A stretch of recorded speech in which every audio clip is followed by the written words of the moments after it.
Hey there, welcome to another edition of Live Since You Asked. It's the St. John's Prep Show where we talk to alumni who are making headlines across the country and around the globe. I'm your guest host, Chad Konecki, standing in for Headmaster Hardiman, and today we're joined by a member of the class of 2011, Mr. Colin Blackwell. By way of introduction, before we begin, Colin is a native of North Andover, Massachusetts, and a professional hockey centerman for the NHL's Nashville Predators. He began his playing career at Harvard after his time at the Prep, where he helped win an ECAC title, and he also won the NCAA New England Unsung Hero Award there. He signed with the San Jose Sharks in 2016. That was an organization that drafted him 194th overall in 2011.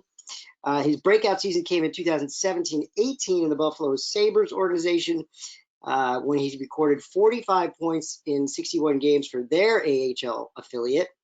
And he signed his first NHL contract with the Predators in July of 2018. Scored his first NHL goal this past January, which we celebrated on St. John's Prep social media. And he tallied 2 assists in a win over Calgary on February 27th. And 2 weeks later, the league suspended its season. So he joins us this afternoon from Nashville. Colin Blackwell, thanks for coming on.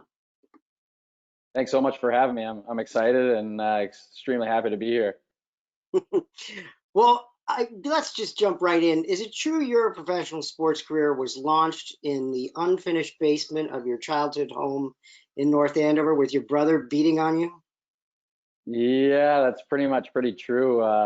When we moved to North Andover, just kind of picking up hockey, or my dad gave my brother and I the option. There's this huge unfinished basement, and he said over the years we can, possibly finish this up and turn it into a finished basement, or you guys can do what you want with it. And we eventually kind of made our own little man cave down there, turned it into a little street hockey rink. We played some lacrosse, other sports down there, and broke a few windows over the years that he wasn't too happy about. But every single time when I go back home, that was our little lair, that was our little spot where kind of the love for hockey and sports in general kind of started. When did it become clear that he wasn't going to be in your league as a hockey player? He was always a pretty good hockey player, to be honest with you. I was always looking up to him in everything that we did. He was a big lacrosse player, played lacrosse in college. So I feel like he kind of, set the tone for me. He was 4 birth years older than I was, but 3 grades. So he was a senior when I was a freshman in high school. And, everything that he did, I tried to emulate him and, try to do it better, essentially. So if I didn't have him, I definitely wouldn't be where I am today. Yeah, I mean, yeah, big brothers can have that way about them. So 2 days ago, the NHL announced its plan for a 24-team playoff. Like the top 4 seeds in each conference play a round robin for that seeding. I think right now you guys are seeded 6th. You would play Arizona in this scenario. Are you ready to play hockey again? And how have you been able to try and stay in game shape during this lockdown? Yeah, no, it's exciting when they come out with that announcement. There's been a bunch of stuff kind of leaked here and there where you don't really know what's the truth and what's not out there. So I know that we've been doing everything in our power to possibly complete the end of the season, and I think both sides, the players and the owners, were striving to do that. So when they made that announcement and came to the agreement, all behind the scenes, and everybody kind of has a little bit of a say in it, definitely exciting to see them be kind of one of the first professional leagues to actually put forward this format. Obviously, not everything's set in stone, but just to have that, it's really exciting, and it makes you, instead of being in this limbo, everybody kind of has this something to look forward to type of thing. So that was exciting. But for me, obviously, I didn't really think it was 100% going to last this long when the season was actually suspended. So I've been doing everything that I possibly can to stay in shape, and using this. I've been using it and looking at it from a little bit different perspective to kind of get that competitive advantage. Obviously, this is my first year where I've cracked the league and been able to be a full-time NHL player, and I'm looking at every single advantage that I can possibly get. So to stay in shape and try to keep up with that strength and conditioning component has been huge. And I've had to think outside the box. I've been to Yeah. Home Depot a bunch, got some weights from the organization, but also, built my own, plyometric boxes, just kind of doing everything I possibly can to, use my time wisely here. Was the last time you were on the ice like March 12th when they shut it down? Yep, 100%. I think we were in Toronto and we were supposed to have a game that day, and our pregame skate got canceled. And I think the night before, Rudy Gobert tested positive for COVID. He's an NBA player.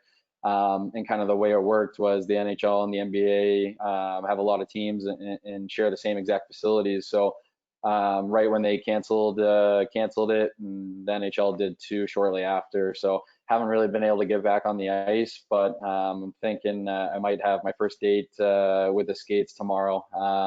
Jump back on and see how it goes. What's going to be the top? I mean, you're going to have 2 trips up and down the ice, right? There's going to be some pretty good lactic acid burn. Oh yeah, I don't think it's going to be very pretty, but you got to start somewhere. It's just different muscle skating as opposed to running or riding a stationary bike. So I've been doing all that, doing the best I can to stay in shape and stay hopefully ahead of the curve. And I think once we, I'm lucky, or it's kind of been a blessing in disguise where I have had a few injuries in my career and have been sidelined for long periods of time. So my body is unfortunately kind of used to, taking some time off and then getting right back into the swing of things very quickly. So I'm looking at, this as I've already mentioned, like a little bit of an advantage, but I know for a fact how long it takes me to kind of get right back into the swing of things, and I've done it before. So this is something that, maybe some other players haven't really experienced before, and I know that I'm going to hit the ground running. That's really interesting. I hadn't thought of it that way. It's a really interesting insight. I saw another interview where you said the best hockey coach you've had to date was St. John's Prep's own Christian Hansen. Can you elaborate on that? Yeah, I mean, obviously, I'm really grateful and blessed that I got an opportunity to play for that whole entire coaching staff, all the way up and down the lineup. Obviously, it wasn't just Christian, but from Christian's standpoint, he was kind of one of those things where I remember I was a 5'3", 135-pound freshman, and I was this little pipsqueak basically, and I remember those tryouts. He saw something in me that that I maybe not have saw in myself. You're going through that freshman year phase in a new school where you don't really know everybody. You don't really know where all the hockey players are coming from. And that coaching staff really took me under their wing. It was their first year coaching, and it was my first year at the school. So I truly felt like I kind of grew with them over the course of 4 years there. And I think one of the most dangerous things in life and in sports, especially, that I've learned is, confidence is an extremely powerful weapon, and they instilled in me a lot of confidence.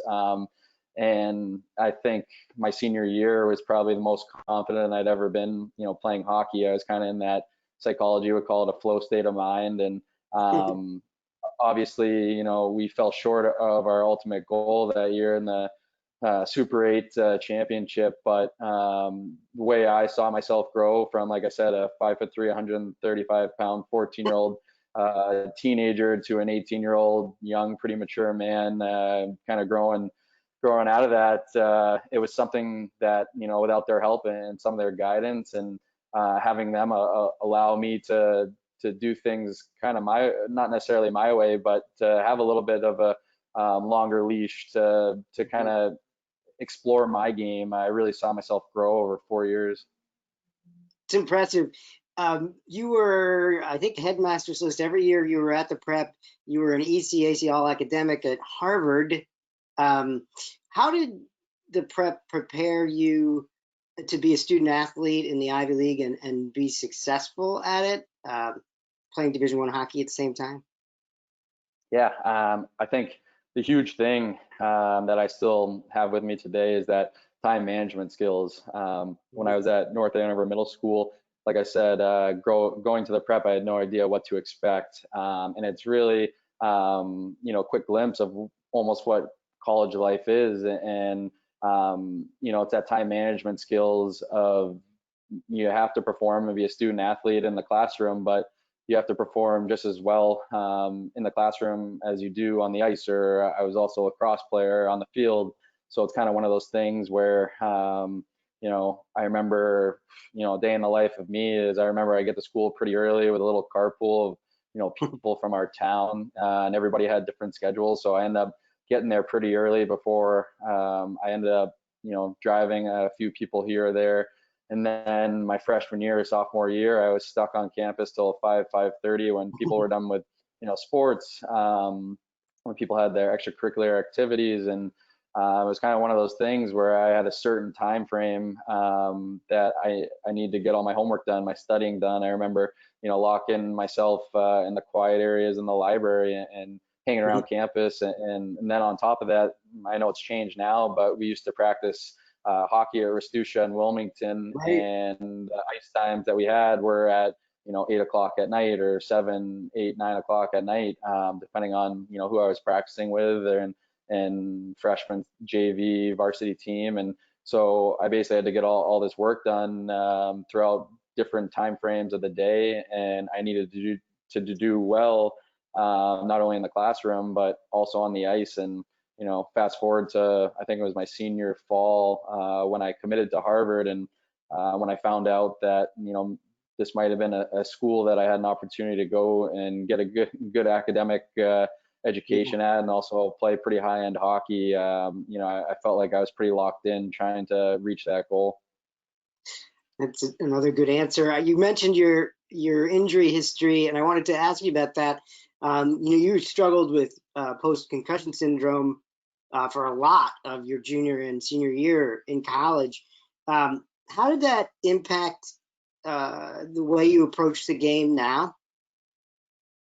Big time, actually. So I ended up getting 2 concussions my sophomore year at Harvard, and missed about 50% of my sophomore year, my whole entire junior season, and then the first 28 out of 30 games my senior year. So better part of 2 years. And I think looking back, I now play. I think when I signed with the Predators, I had a little bit of an interview type of thing with the whole entire management staff and coaches, and they basically asked me if they thought that I could play in the NHL. And I looked at them in the eyes and I said, I think I took the game of hockey for granted for a little while, and I had it taken away from me, type of thing. And I'm never going to let that happen again. So I realized that every time I step on the ice now, whether it's a game or a practice or summer league, or I step in a gym, I realize this could realistically be the last time I get a chance to do something that I love. And I don't want to have any more regrets of what I will ever be able to play again, type of thing. So I've learned just in life in general, and especially hockey, from a hockey perspective, not to take things for granted. So it's something that I'm pretty grateful to have a second chance in doing so. So I've applied that just from some of the lessons that I've learned to almost everyday life type of stuff, and definitely the hockey thing. So I think that's gone a long way. Well, that's working for you, man. We're getting a ton of viewer questions, so I don't want to hold them off too much longer. I do have a couple more for you. I have a few more for you, but the viewers are the most important. That's what they tell me. So, actually, speaking of your preparation, I saw a video of you like standing on a balance disc on one leg, stick handling with a tennis ball. I know you guys do a lot of hip engagement stuff, but how much of that proprioceptive, kinesthetic movement work do you guys do?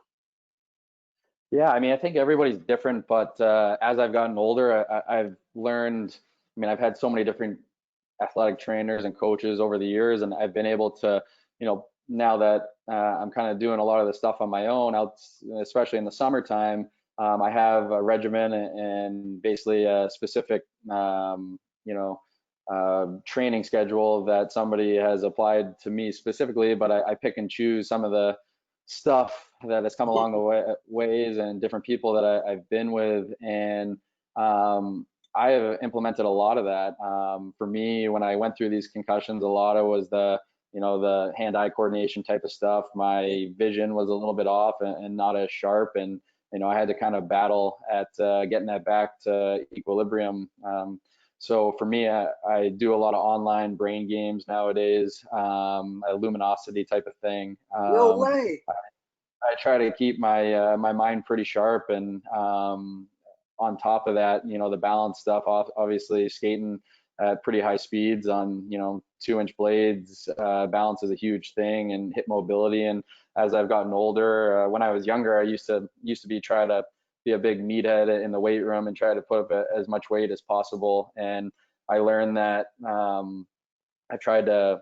I was just basically I got so thick so fast, and I wasn't necessarily I was building these muscles, but I wasn't necessarily stretching them out, and I was getting injured more often than I was Hmm. on the ice. And I think I can attribute a lot of my injuries to that. So I've been trying to do a lot more functional training. I still work really hard, but I'm working just a little bit smarter as I've gotten older to take care of my body and kind of learn that stuff, and trying to get a little bit more elastic, a little bit more pliable, a little bit more just so my body can be a little bit more durable out there. And for me, that's kind of one of the biggest parts playing this game. I don't think my body was necessarily meant to play this game, but I'm still fighting away and grinding at trying to find some stuff that works. So yeah, like doing balance stuff, stick handling, eyes closed type of stuff. I definitely have days more in the summer training, just trying to implement that stuff into a everyday regimen. I love that you do luminosity. I wanted to ask you about an alum before I get to these questions that are piling up for me. Um, you know, uh, Class of 2004, John McCarthy. Oh Um, yeah. I'm sure you saw he just won the Hunt Award for sportsmanship and determination in the AHL. You know something about that because you were a Walter Brown semifinalist. You actually skated a season with him for the Barracuda, where I think you guys went to the conference finals. You're a pretty good team. Uh, what do you think about when you think about John, a guy who was forced to retire in December because of a health scare? I'm sure you can identify. What comes to mind when you think about him? I mean, he's one of the best guys that I'm lucky that I got a chance to play with. I mean, it dates back to 2011. He was still with the Sharks organization, and that was when I got drafted. He was the first person to call me, went out of Huh. his way just to reach out and left a voicemail on my phone, just if I had any questions, just to give him a call.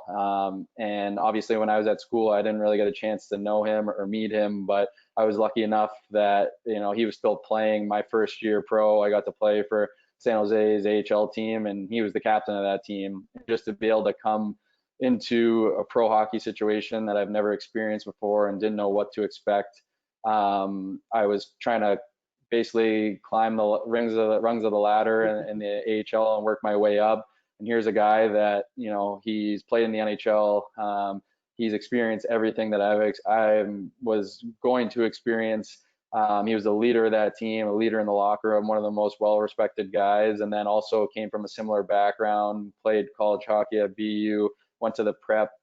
He was just somebody that I could actually relate to, and it was good to have a friend like that and a mentor outside of hockey. So to be able to have him there was huge for me and huge for my development. I got to play with him for a little bit too, for a handful of games, and he's just such a smart hockey player, and there's no wonder why he played and was so successful for so long. And then was probably one of the best captains that I've got to experience so far throughout all the years. So obviously the award that he's won was well deserved, and he's somebody that I'm really extremely grateful I got to kind of learn under for my first year. Yeah, and I guess he's coaching now, so you may cross paths again if he makes it to the big time. I know. I mean, he was kind of coaching me and taking me under his wing a couple years ago, so I'm sure he's gonna do a great job at that.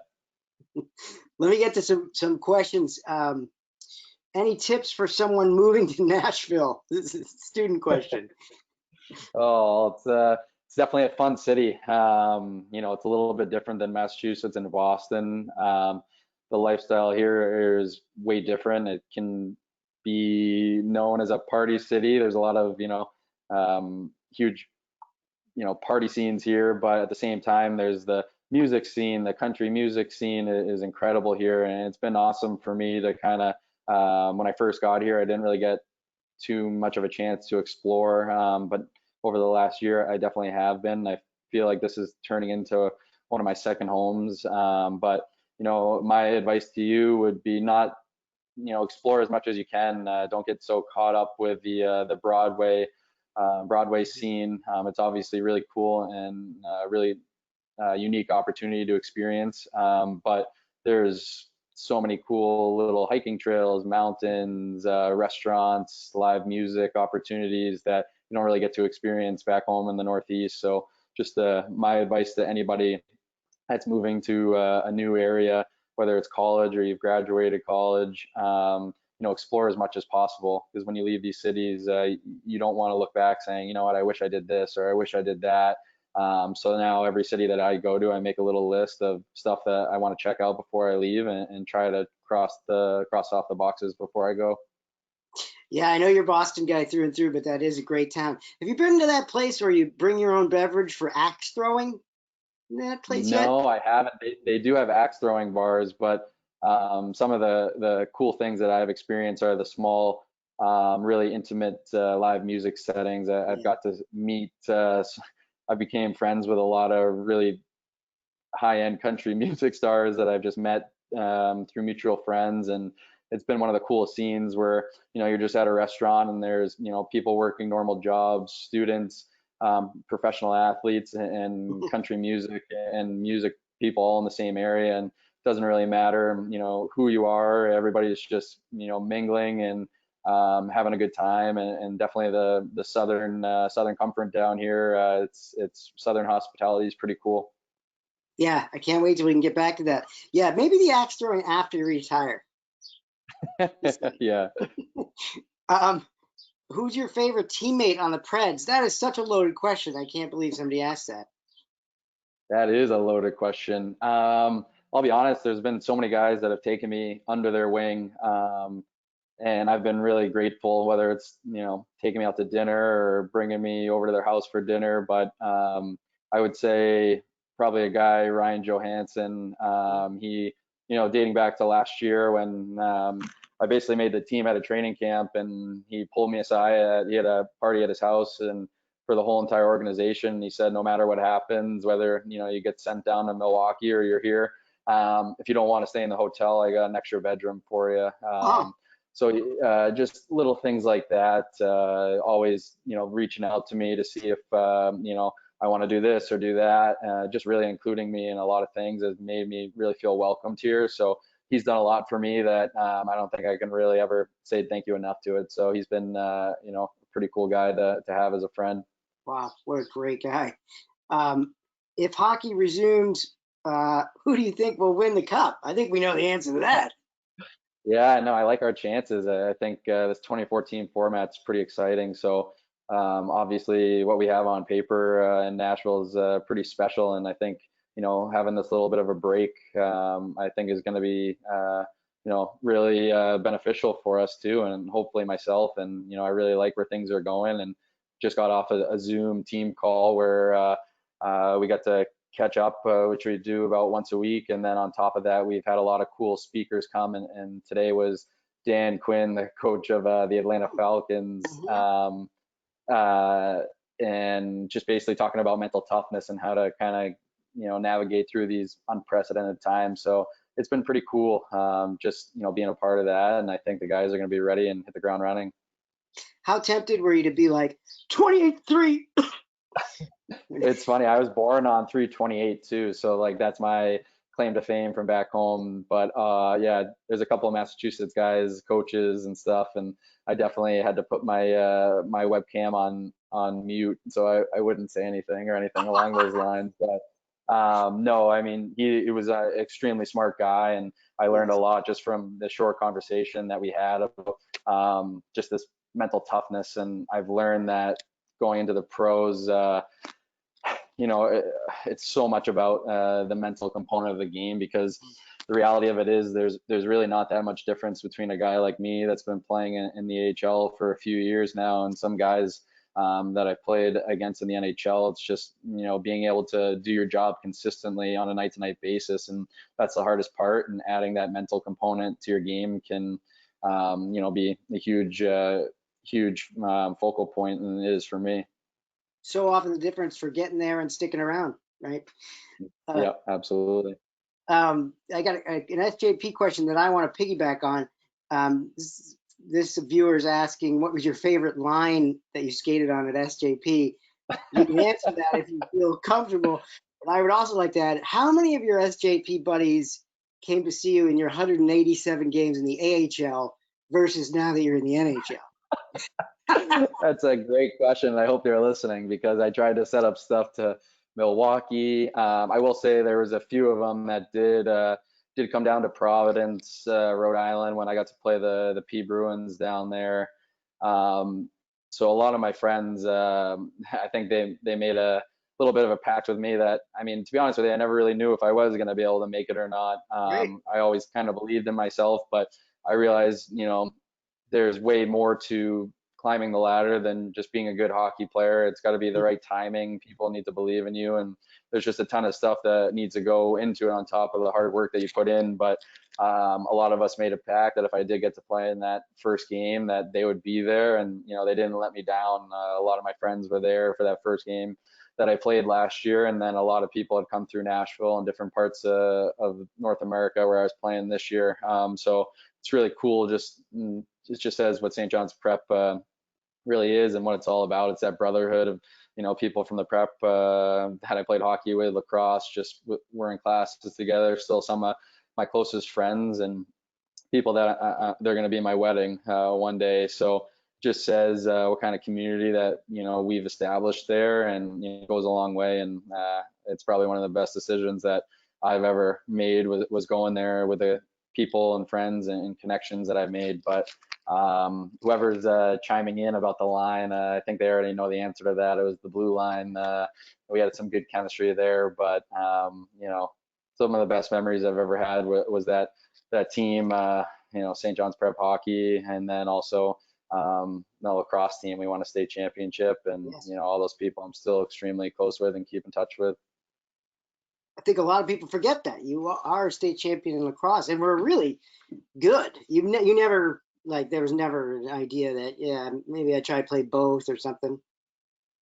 My dad talked to me when I think I was 8th grade. I just, were traveling around so much to, you can still play both, but actually focus on one rather than the other. And, I just had the love for hockey, for lacrosse. I mean, I still love it and enjoy it, and I'll watch it every now and again, but it was not something that I felt like hockey was my thing. And I don't know if I could do what some of the other two sport athletes did in college, playing two sports. But definitely love lacrosse, and obviously great to see how the program's still doing well. Yeah, I mean, there's so many of the programs here. It's almost boring how much they win. I don't know about that one. It's obviously good to see all the boys doing well. Yeah, absolutely. Somebody asking about being off skates so long. We kind of touched on it, but how in a typical off season, how much time do you get off the ice for a little bit? I think I've had some unique off seasons the last couple of years where unfortunately I was off the ice for a little while than I originally anticipated. But I think definitely you play 82 games in a season, and it's pretty grueling. You go training camp plus playoffs. And obviously, like I said, I don't think our bodies were meant to be, skating like this with how tight our hips get and stuff along those lines. So it's definitely pretty important just to take a little bit of time off. I think that was the beautiful nature of playing sports at the prep was I would go from hockey, and the next day I remember losing in at the Garden. I was at lacrosse tryouts the next day. So I would get shin splints every single year from switching sports, but I definitely don't miss that. But for me, I try to take at least a couple of weeks off from skating before I kind of get back into the swing of things. And towards the end of the summer, everything starts ramping off. So I think it's you can get burnt out, and I don't think I've really ever come close to getting burnt out. But just being able to have your brain refocus and reset on some other things in life outside of hockey is huge for me. And as I'm getting older, I'm slowly learning that and how my body is kind of adjusting to everything too. Yeah, I bet. I mean, it's constant. A couple more quick ones. I want to go just a little over because you're so eloquent, being a prep guy and a Harvard guy. And I think you caught me on a good day. it's the luminosity, man. That breeze, right? Somebody's asking, seniors have been through a lot this year, and even seniors graduating college now. I mean, you're a guy very familiar with, I think, being resilient in the face of adversity. Have any, words of advice for folks that are just kind of trying to cope right now? Yeah, I mean, I can, I definitely think that these are obviously unprecedented times, and nobody really knows when stuff's going to end. And I think you have to look at sometimes, you have to look at stuff from different perspectives. You have to, like I said, not take stuff for granted. You have to, kind of get back, and it's easy to fall into this, I'm going to wake up late and sleep in, and maybe I don't have to do schoolwork today, or I'm going to play video games. And for me, I definitely did that during this quarantine, but I go to bed, at the same time every day, wake up at the same time every day, kind of getting back into that, normal routine to, feel like it's normalcy, because eventually it's going to come back, hopefully. And I think for me, I've been also taking this time to, I've never really gotten this much downtime, especially during the season. So I've been able to kind of work on myself a little bit. I think people forget that, yeah, I call it mental toughness, but mental health just in general is something that, goes unnoticed a lot.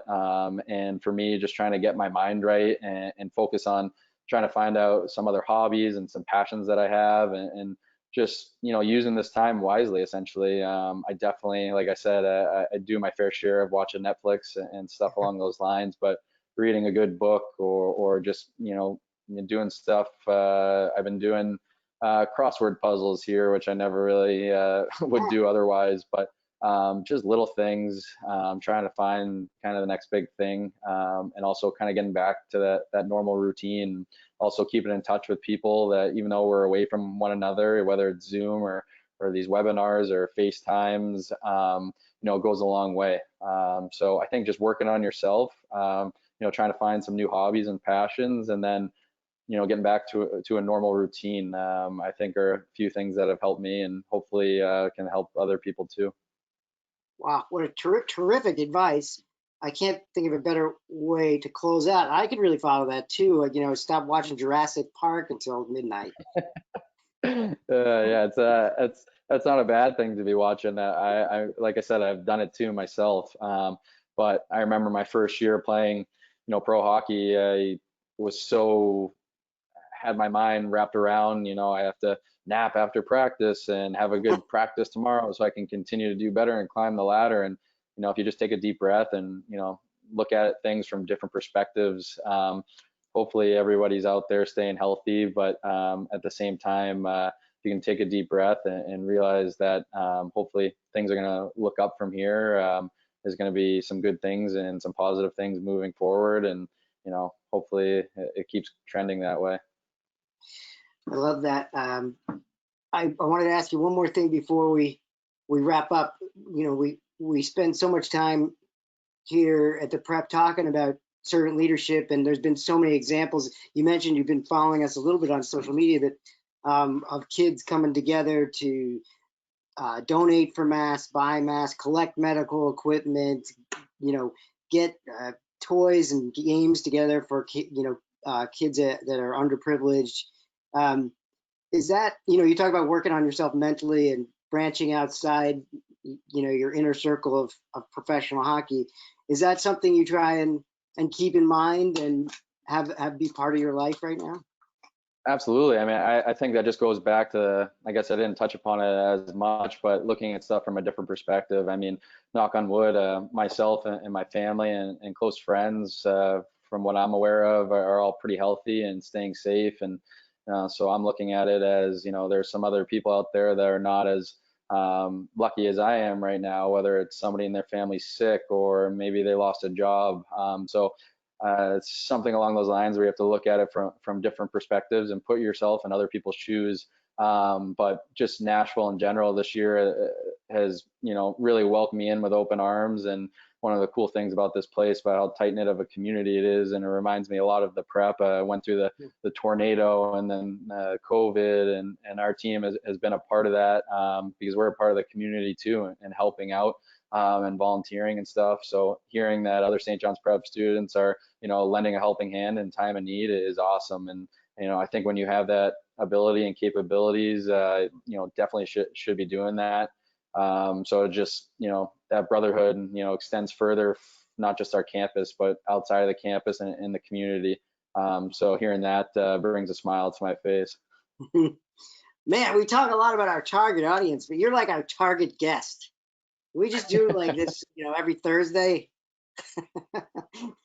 I know Hey, well, come on anytime. I appreciate it.